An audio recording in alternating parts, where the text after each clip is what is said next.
guys, nagluluto kami ng lugaw guys kasi dadalhin namin doon sa Pamanay, sa ano guys, si Chorobi.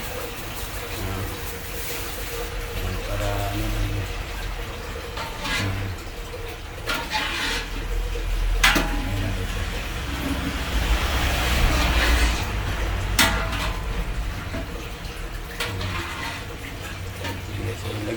Dagdagan mo ng tubig yan, kaya hindi masyado. Lugaw.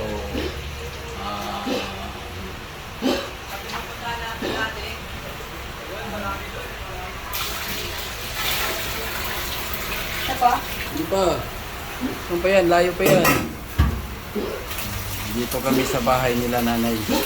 Kasi yan yung anak ko na Iski Kagawad Jane Swerte. Nagluluto ng lugaw para mamigay kami ng lugaw dun sa evacuation center dun sa Pamanay at saka si Chorobi.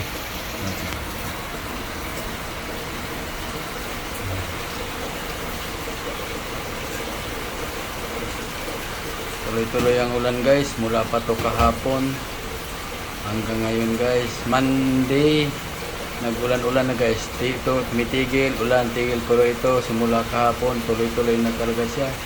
Kaya marami ng binaha na lugar.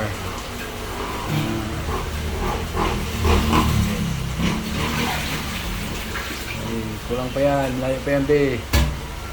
Guys. Tapos halo-halo yan siya, lagi kasi hindi pwedeng hindi halo. Halo-halo yan.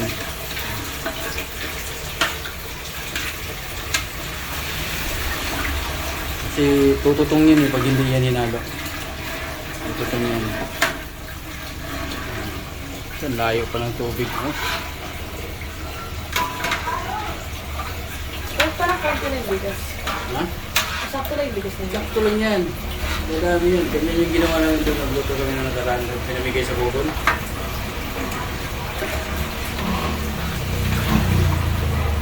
Hanggang dito ang tubig niyan. Hanggang dito yun.